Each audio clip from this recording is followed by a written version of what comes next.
Hey now everyone, welcome back, brand new Take Aim podcast, and this week I have Curt Headington on from Xpedition Archery. Curt is the VP at Xpedition and shares with us what it takes to build some of the best compound bows in today's market. Very Xpedition-like manner, a holistic approach to how they build each bow.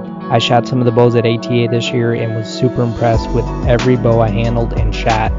Xpedition makes great bows. I've been a fan for many years now and was super excited to get some of the insight from Curt on what they do on a day-to-day process building some of the best bows on the market. Enjoy the show.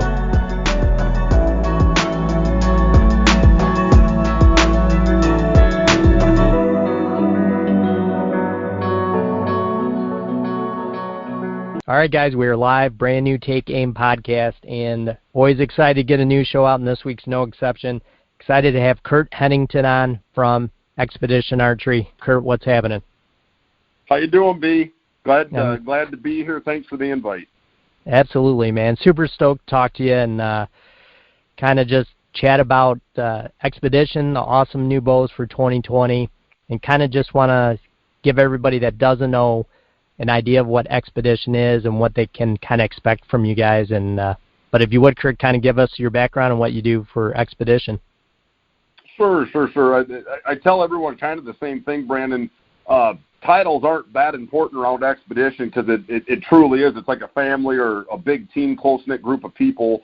We're just a small-town Iowa bow manufacturer playing in the big times, I guess is how I'd put it. I mean, day-to-day, I'm the vice president running the show around here, but like I said, it's because I got an outstanding team, and everyone here is a dead serious hunter. So, like, you'll hear us constantly talk about it in our marketing activities and stuff, but we say purpose-driven. Like, everything that we do, whether it's designing our bow, performance of the bow, it's all purpose-driven and mostly with hunting in mind. And I don't want to cut, like, the target competitive archers out because, of course, we play in that space too, but we're a dead serious group of bow hunters, and that's how this whole thing started.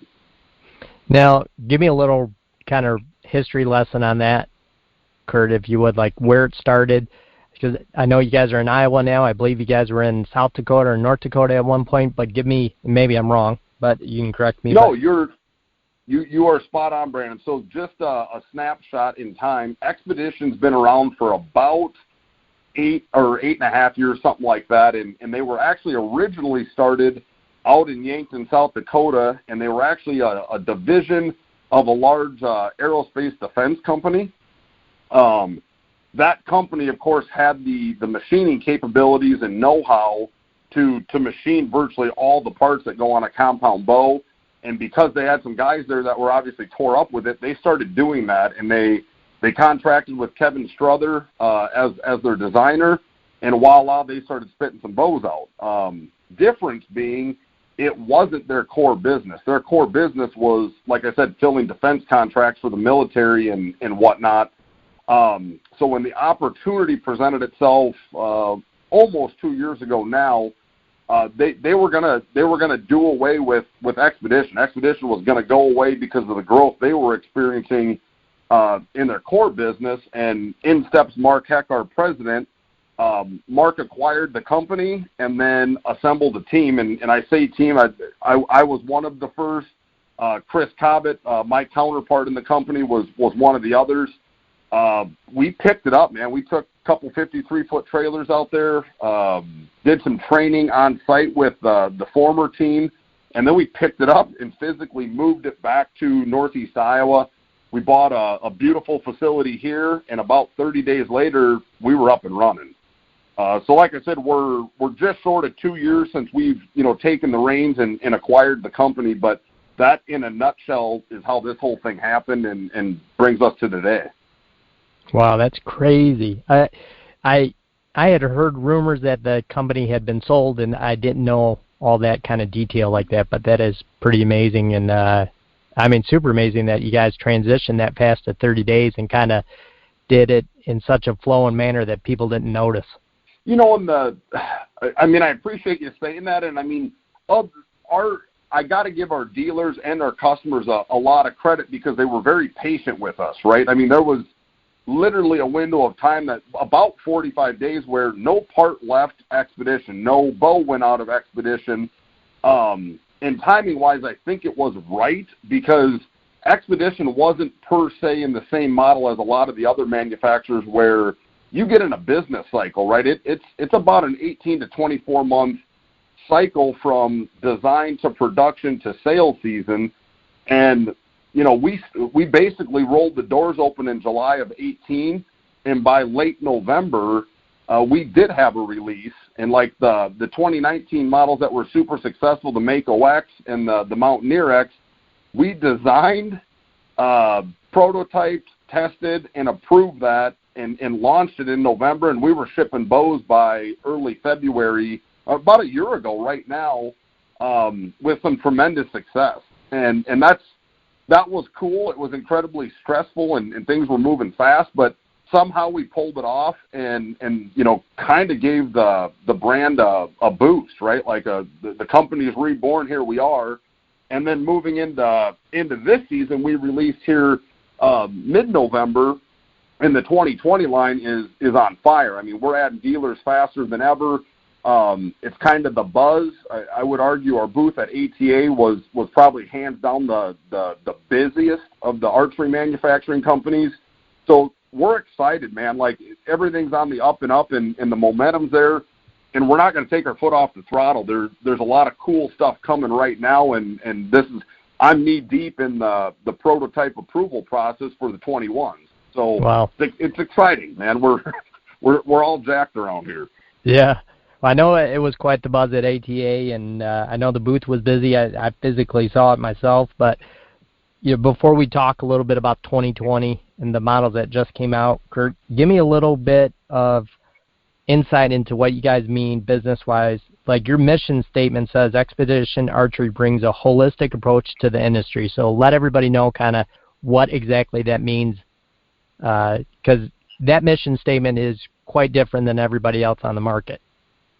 Yeah, and I think our market in general has turned into more of a marketing channel than a real-world channel. And all I mean by that is, like, in that statement, we're saying, you know, the hands of our builders ultimately are connected to the hands of our shooters. And whether you're in a tree stand, you know, full draw on a 180, or you're at 11.7 about ready to kill a 360 bull, we take it serious. The last thing we ever want is one of our customers to have something fail on our bow that we can control. So when I say purpose-driven and we're taking a holistic approach, like, it's a grassroots effort to have the most efficient, performance-driven, purpose-driven killing machine you can have in your hands. And like I said, whether you're hunting an animal or shooting foam on a tournament line, we're dead serious about it. This is what we do. We're not just a marketing company. We want to have,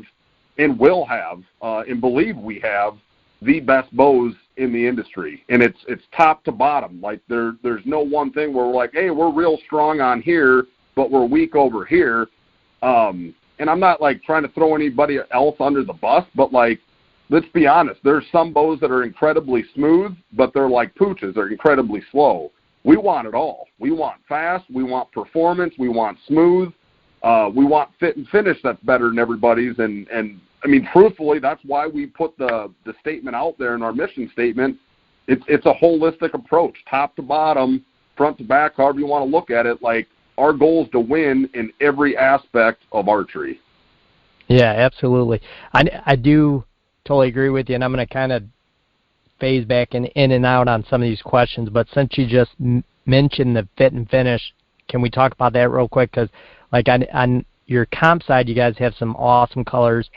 But even on the hunting side of stuff, it just seems to me that you guys have done, like, an amazing job. I don't know what it is, but your camo pops a little more. Even your solid colors are just, they look like they're tank proof, like you could bulldoze them and it wouldn't scratch. So give me a little bit of the insight of how you guys do business there. Yeah, yep. So you're spot on there. Like, when we set out to do this, Brandon, like, we didn't know what we didn't know. And that sounds weird, but, like, as we progress and as we're looking at it, having the group of people that I have on the team, we all want the same thing, and that's 100% truthful. So I love that objectively you're like, hey, your solid colored bows look like they could get run over with the tank. That's the goal, right? Like the powder coat that we're putting on these bows and the efficiency in which we're doing it is with that in mind. It's not like, hey, this is cheaper or this is an easier process. We knew what we set out to do, and we kept testing and messing with it until we got it. And now we think we do have something special, right? So as far as fit and finish goes, I mean, that is something we're never going to take our eyes off of. And even as things progress and trends come and go, like solid colored bows are trending right now, right? It's cool. So somebody that wants that, sand tactical color or, the more of a tan, we get it, right? Same thing with our green. Our green's incredibly popular. It's probably our most sought after solid color bow for sure.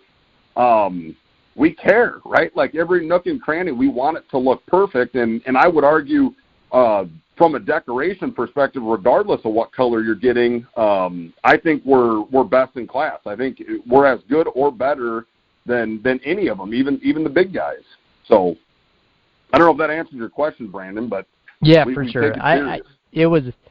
I just want an insight what you gave me just on, it was a compliment because it was, like when I was at ATA, to be honest, you guys were one of the best in show in that class. So I had to bring it up and kind of just give you guys some kudos for it, absolutely. Well, and I appreciate that because, I mean, there was definitely some trials and tribulations on getting that thing dialed in. I mean, the one other thing that I think is unique, not per se to us, but in general is we're working closely with Realtree, and of course they're a marketing monster, and everyone thinks Realtree or Mossy Oak, and they think like twig and limb, and I don't want to say old school, but like when you think of camouflage, that's what you think of, and it does seem like the diehard serious hunters, everything's moving to more of a objective pattern, whether it's digital or just abstract, I guess is maybe the right for sure. term. Yep. We're super excited that we're one of the only companies that have Realtree Escape featured on our bows this year, and Realtree Escape is Realtree's more objective pattern, and it's been incredibly popular. So I think just the fact that we have something that's different than the majority of our industry kind of sets us apart. I mean, same thing with Realtree Timber. We put that on as an option this year, and that's super popular in the South. And I mean, that color, or that pattern, I should say, that was designed for, woodland waterfowl, not for bow hunting. Right. And the fact of the matter is it looks awesome on a bow, right? And if you're hunting in dark forest, there's your color, right? So we're willing to do that. Like, we'll step out and do something like that, even if it isn't per se what the masses are doing. We think it resonates, and guys do like different. Guys like custom, or you know what I'm saying? And it's absolutely, it's working, and the numbers show it's working. It's awesome. No, that's funny you said that. For one, Realtree's done a great job of getting rid of that stigma of sticks and leaves, like you were just mentioning, which I think was, probably for years, when you have something that makes money, it's hard to change from that, right? For any business. And they've done a great job of kind of moving and advancing with camo the way camo has, as you've seen it, and I've seen it, Curt. It's advanced rapidly in the last 5 years alone. And Realtree's new stuff, and the timber included, the Escape. The Escape will probably be on my next bow because I think it's out of this world pattern. It's really, really cool. And I'm in full agreement with you because, I mean, you look at Realtree, and they've been an awesome partner. Like, they want to facilitate growth. We want to help them keep growing, right? And the release of that Escape pattern, I mean, I'll make a prediction right now. I mean, I do believe that will be the next big pattern. Like, I think that's the one you're going to see on anything high-end where Realtree is featured. I think it's going to be Escape. And that, like I said, that's my opinion, but the reason I'll say it is I don't care if I'm out in Montana crawling around in sage or up in the cedars or back here in the Midwest. Like, you disappear with Realtree Escape. And like I said, they did, I don't know what they did to pull that thing off, but like whoever pulled that together was ingenious with it, because to me it's the most effective camo pattern out there right now. Yeah, it's wild. It's wildly good is what I mean. So I give them big props because they definitely stepped out of the norm, and I think they absolutely just hit a grand slam with that pattern. Yeah, I agree, 100%. But yeah, and great that you guys are offering it, because I think that pattern alone kind of makes a bow stand out. And as you know, being in the archery world, man, everything is, like you mentioned the word custom. If guys can make their bows unique and custom to them, it's super special, and that's just one of the patterns that I really think does that. I'm with you on that. So, well, with that being said, man, let's go over the list here of what we got for 2020. And I know we have the Sure. MX-15, MX-16, we have the DLX, and we have the Escape. So I know some of those are kind of like a graduation from some of the models last year, Curt, but kind of just pick one and we'll start from there and go over them real quick. Yeah, so we'll start with the MX series, and I say that because it's two bows. The first one you mentioned is the MX-15 and of course the MX-16. Both the MX just simply stands for Mako X, and last year we had the Mako X, and it was a 5-inch bow, approximately 33 inches axle to axle. And it was fast, man. It was a smoke show, shooting speeds up into the 360s IBO, but it was ridiculously smooth. And I think that's what got the most attention last year is, guys pick up a 5-inch bow and their perception is it's going to rip my shoulder out, and I get that it's super fast, but gosh, I wear bulky clothing. I don't want to hit my arm. And that bow redefined what a 5-inch bow could be, and the industry took notice. So relative to that success, we're like, okay, we know a 5-inch bow is not for everybody. So like for 2020, we absolutely set out to say we want to keep all the attributes of why people love the Mako X, but now let's do it a little different. So that's exactly what we did. We redesigned the riser, moved to a forged cage design to stiffen up the riser. But we also made it, model specific now, where if you're a speed guy, you can still get the 5-inch, and that's the MX-15. If you want the best of both worlds, I'd argue you'd pick up the MX-16 because it's still a 350-plus bow, and it's a 6-inch brace, which, in my opinion, puts it right in, call it the middle of the comfort zone between somebody that thinks they need a 7-inch brace and somebody that would never shoot a 5-inch brace. Voila, you got the MX-16. Yeah, absolutely. So that was a direct play off the Mako because, like I said, from a spec perspective, they're very similar. The 15's a screamer up into the 360s. The 15's a screamer, and I won't make light of the 16 either because that's a low 350s bow. It's still bringing it. Yeah, that's really bringing it. I mean, that's as fast as they get, to be honest, and to get that on a 6. It's slightly over 6-inch brace, right? If you correct me if I'm wrong. It's right at we would say plus or minus 1.25, but like it's a 6-inch brace bow. Yeah, but and I don't know about everybody else, but me personally, I don't remember the last 7-inch brace bow I've had. They've all been 6.5 for the past decade. So to me, that's right up kind of my comfort zone, my alley of what type of bow I would want. So that's and that was the goal there, Brandon. I mean, like the axle to axle being 32 3/4. That's kind of right in the middle, right? It's not a short axle to axle. It's not a long axle to axle. And same thing with brace height. Like at 6 inches, 6 inches is not a radical brace height anymore. Like to your point, I mean, I would kind of call it the average.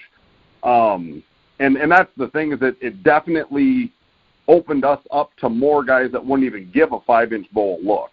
So, Like I said, that's why the MX series exists. And as smooth as the Mako was, our new HDS cam that's featured on all of our 2020 flagship bows, it's even smoother. And in addition to it being smoother, it's got a rotating mod. So our dealers don't have to have, 30 sets of individual mods to change draw length within about 2 seconds. You pull 2 screws out, rotate the mod, reset your limb stops, and voila, you're off to the races. That's perfect. So what do you have to do with your limb stops? That same adjustment on the cam as well? You just move it to the equivalent number maybe? Is that how you guys have it? Exactly. So what we do, or what we did, I'll put it this way, is all of our bows, our goal from factory, Brandon, is that the bow leaves here perfectly in spec, but it's also perfectly level nock travel. And that's where the bow is the most efficient.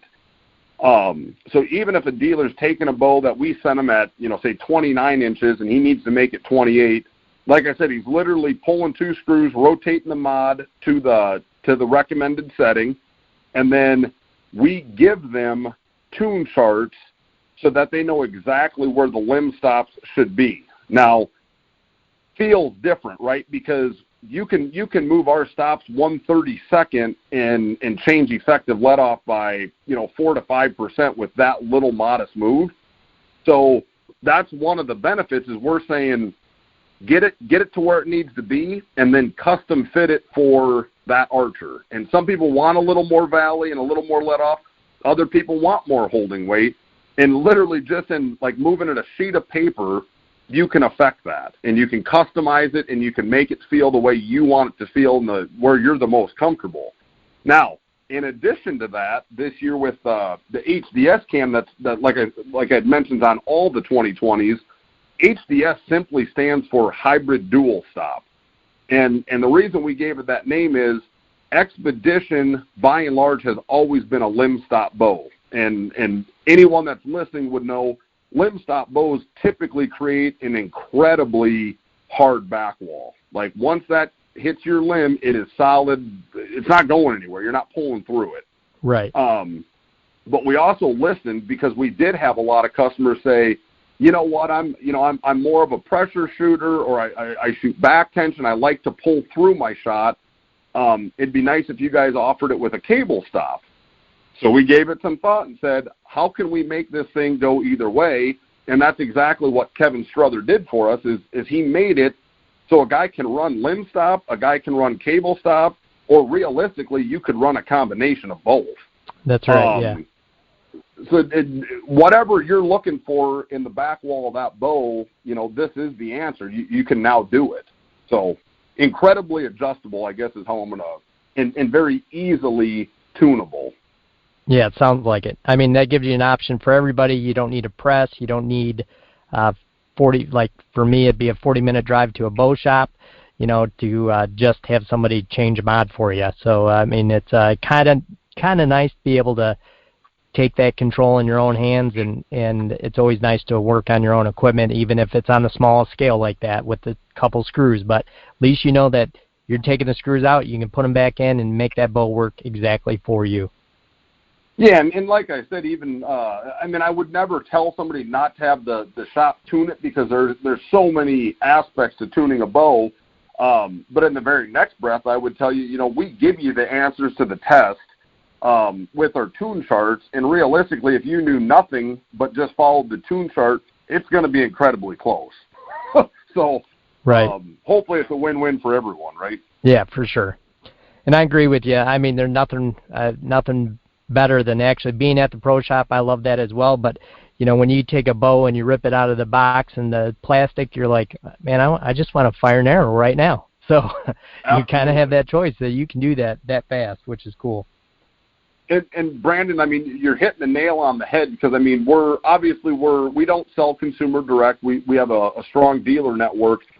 Our goal from factory is that when a dealer receives our bow and pulls it out of the box, I mean, we want them to be within 2, 3, 4 shots of shooting paper clean. And all it should be is a matter of them hitting center shot and getting the knocking point right. The bow is going to do it. The bow is already tuned. And I do think that sets us apart from a lot of the other manufacturers, where bow comes out of the box and they could be identical models.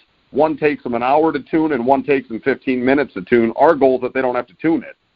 Put it together, get it in that customer's hands, and let's rock and roll. Right. Yeah, which is super nice, super efficient, and that's all you can ask for out of a bow, especially nowadays. just to have something like that that cuts down all that tuning time, because let's be honest, nowadays we don't have that extra time to spend 8 hours at a shop and trying to tune a bow, get paper tears out of it. So, to hear you guys say that that's your focus is really awesome, and, it's hard not to compliment that. No, and thanks for saying it. I mean, just to give you a little insight, it's easy to say it, but I'm actually going to tell you how we do it. I mean, every one of our build stations has a horizontal draw board. And on that draw board, every one of them has a load cell. So when we tune these bows, we're not just looking for, the cable rubbing or cam lean. We're, like I said, we're focused on perfectly level nock travel, but we're also doing it relative to exact draw length, exact holding weight, and exact peak weight. So when I tell you that a bow is tuned, I'm serious. Like that is the protocol on how a bow goes out of here. And every one of the builders, every step, typically three to four people are going to touch that bow from start to finish in our build out. And at every step, there's a double check. So every builder has the next builder checking his spec once he's there, and they're signing off on it. I mean, I know to a T who built every bow, who spec'd the bow, who shot the bow. Every one of them goes out of here. They've all been shot, every one of them. So that I'm very confident that when a bow goes in the box, it's right, and ultimately that's because we want to take care of our dealer. We want our bow to be the easiest bow for them to work with. So yeah, that is that says a lot. And I've actually, I don't know if it's maybe it's on your website, but I've actually seen that picture of guys in the shop at the factory there at Xpedition working on that horizontal with the bow laid on that table like that, and you guys doing the tuning process. So it's pretty awesome. I think it sets us apart because, like I said, I mean, that's attention to detail stuff. It's easy to put a bow together, but to have a bow put together and tuned properly is what makes the magic happen. So yeah, I mean, you can't ask for more than that, to be honest, from a shooter, from a guy that, even like me, I'm not a comp shooter per se, but I want my hunting bow and my rig to shoot like a comparable to a comp shooter. I want it to shoot perfect. And for you guys to be doing that at the factory, you guys build them, you guys make them. I mean, there's nobody that knows that process better than you guys, and you guys are doing that there is just really awesome. Well, and like I said, I appreciate you saying that. I mean, we're pretty lucky. I mean, Kevin Struther is the man, and that's putting it lightly. But I mean, that thought starts all the way back with him on the design, right? Like the function in the design equals tunability and everything we're doing on the back end with assembly.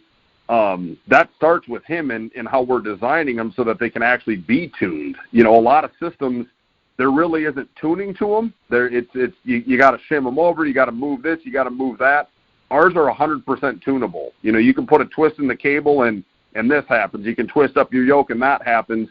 That's the goal here. That regardless of who's shooting it, what their draw length is, or really what their game is,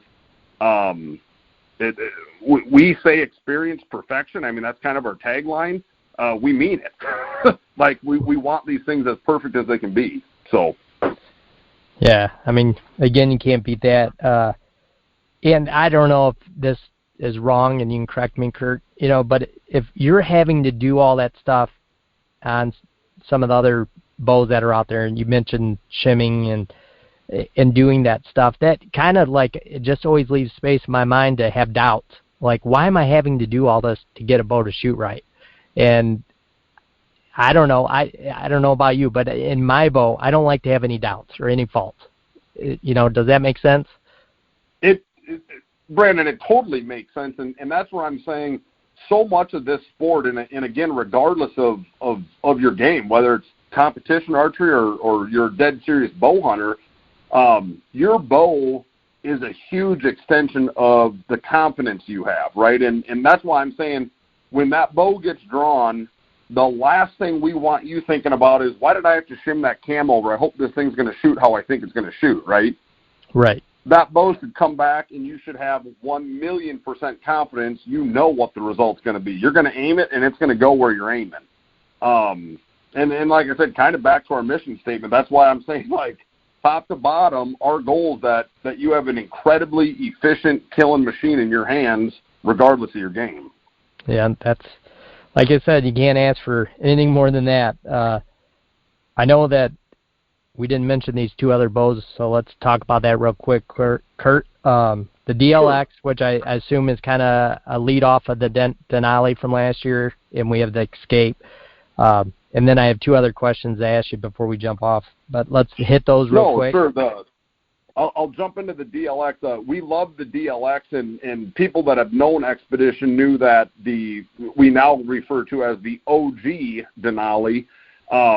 The original Denali was incredibly successful. I would maybe even venture to say the most popular Xpedition ever.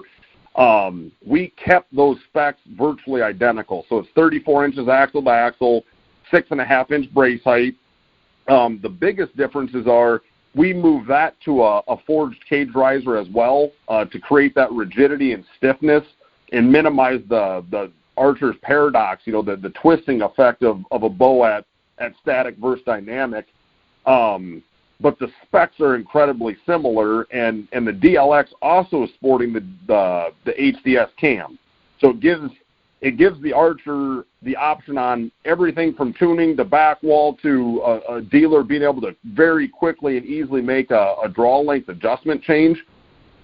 That bow, almost by default, was built to create an answer for guys looking for a hybrid bow. Maybe they run part of the ASA circuit and shoot a lot of 3D competition archery, but it's also the bow they're taking into, the wilderness of Montana on an elk hunt.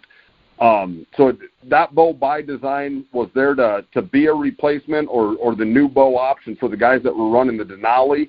Because like I said, spec to spec, they're incredibly similar with some upgrades, right? And more adjustability and more tunability. And it's been very, very popular, both on the target side of archery and on the hunting side. So we think that one's a home run, and so far it has been. So, yeah, I've shot the Denali, I've shot the DLX, and you can tell they're similar. But man, holy cow! It's like you said, I'm not a comp shooter, but it definitely would be a bow that I would gravitate to. But man, it is awesome. It would also be an awesome hunting rig as well. It's just super smooth and just a great, very great shooting bow. Like zero vibration in your hand, and it was actually one of my favorite bows at ATA this year. So. Awesome. It's kind of been selected as that in some other independent reviews too. And like I said, we knew it was good. And I'd be remiss not to mention it's a mid 340s bow. So there isn't very many 34-inch axle to axle bows that are boasting that kind of performance. So it's like I said, we like to think it's the perfect blend of a little bit longer axle to axle, but with the hunter still in mind because the performance is there. You can shoot a incredibly heavy arrow to get a lot of momentum in a hunting situation and not forfeit the speed. The speed's still there. Yeah, I mean, that's whipping for a 34-inch axle to axle, and it's got a really good blend of, just performance and feel with that kind of speed, and that's a really, if you ask me, again, that's a really solid brace height, too, that makes that bow at that axle to axle shoot so well. Yeah, and then, like I said, I appreciate everything about the DLX. That bow turned out almost perfect from our perspective. So we're excited about the DLX for sure. For sure. So last but not least, we have the Escape, and just another sweet shooting bow, and another bow that I just think appeals to so many people because of that awesome shooting bow at a 30-inch axle to axle. But I'll let you kind of take the reins on that, Curt. Yeah, and I would even argue, I mean, the industry as a whole, it does seem like has gravitated to shorter axle to axle, regardless of brace height. I mean, the bows are smaller, they're more compact, and for years we had the perception that like Western hunters specifically wanted a little longer axle to axle because oftentimes the shots are further, right? And guys want that forgiveness and that string angle and whatnot, but on the flip side of it, if you're climbing a mountain for 10, 11 days, I mean, the smaller, lighter, and more compact the bow, the better. So there's a couple trains of thought, but like we knew for a fact we needed a short axle-to-axle tack driver, and that's what the Escape is. I mean, that bow, we took the kind of like the Denali. Xpedition had a bow in the past called the Explorer SS, and that was a 30-inch axle-to-axle little speed demon. This bow 100% is a play off of that, and if you laid the Escape side by side with an Explorer SS and a Mako from last year, you would see a very intricate blend of design. So it looks like a miniature Mako, but has the characteristics of the original Explorer SS, and like I've mentioned now a couple times, the Escape features the HDS cam. So again, super adjustable, easy to adjust, and crazy tunable.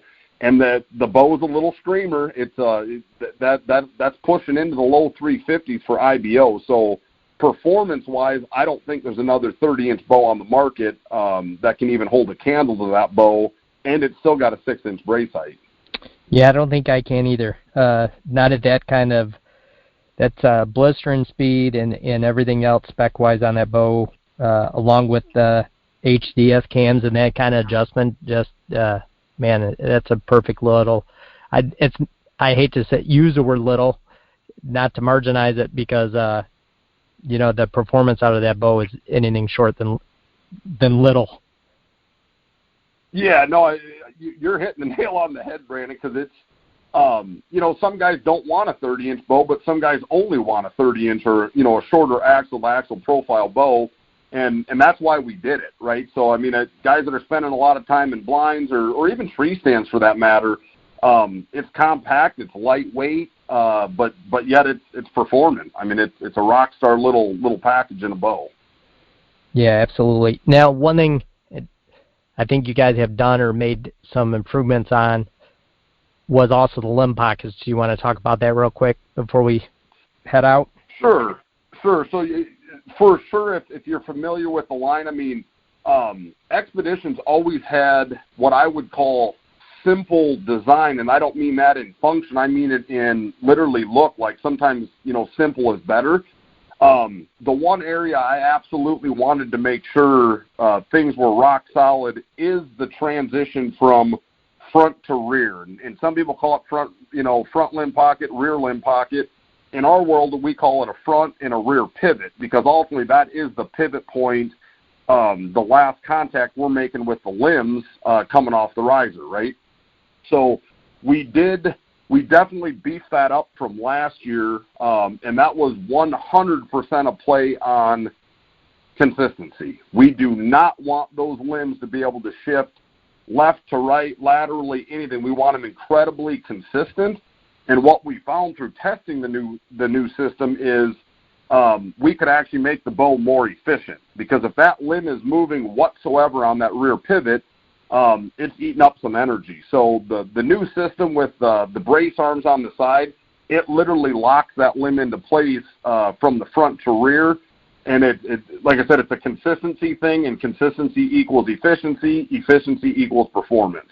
So kind of back to the holistic approach, but that 100% is purpose-driven on why we made that move. Gotcha. And I will say, I've seen some things like that in the past on certain bows that just, it didn't complement the bow. This actually, for you guys, it really complements the bow, aesthetically pleasing, I mean, and it kind of, I think, gives Xpedition like its unique look. It's kind of like X hit the mark, so to speak. You guys did a great job with those. Well, thank you. We love the system, and it's been very effective. And like I said, that's ultimately what drove us to look at that and make an upgrade there. Yeah, absolutely. Curt, anything?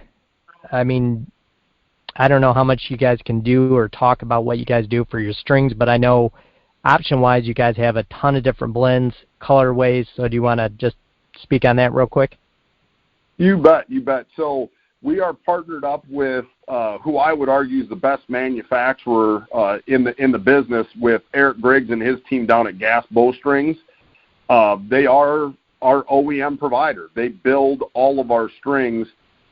This year's unique in the fact that we moved all of our OEM strings to 454, which is a new material from BCY.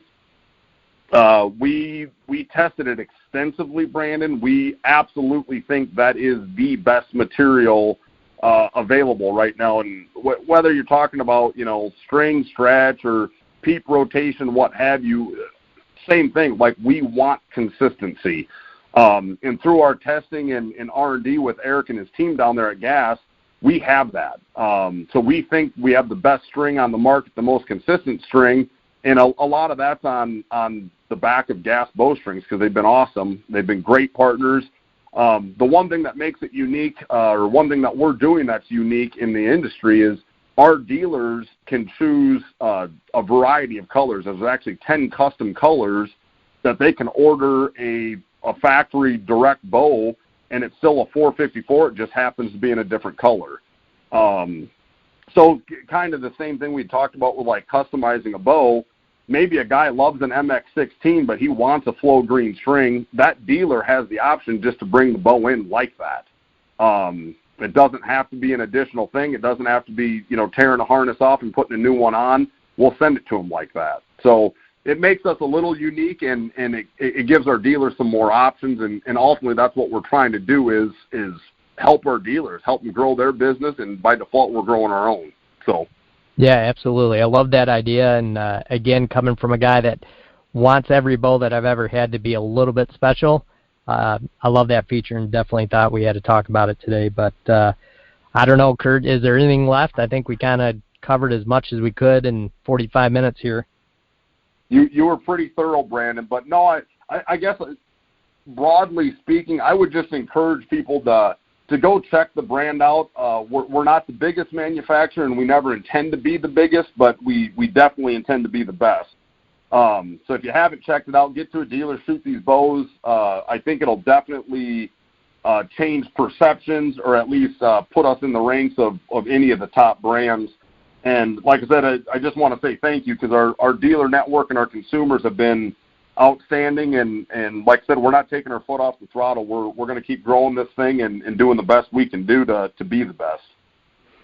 Absolutely. I know that me personally, I got to spend some time at the booth. I got to shoot the MX-16 and the DLX, and I will say, just aesthetically pleasing, man. That's a gorgeous bow. The new riser cage. You guys have a unique look that's all their own, and you're in the category when you see an Xpedition now, you know it's an Xpedition because it's vastly super attractive bow with all those features. And, man, just kudos to you guys. Are doing a great job down there. And I love the fact that you're not trying to be too big, too fast, and you guys still are doing a lot of the things inside that factory that really, frankly, I wish every bow company was doing, but I'm glad to promote you guys for doing it. Well, thank you for that. And like I said, I appreciate the opportunity to come on and at least share a little bit about Xpedition. Absolutely. And then you guys can find more at xpeditionarchery.com. And Curt, man, I can't wait to have you on the show again. Thanks, Brandon. I'll look forward to it. Absolutely. And you guys know you can find us right here every week on iTunes and the Unfiltered Outdoor app. We'll see you guys next week.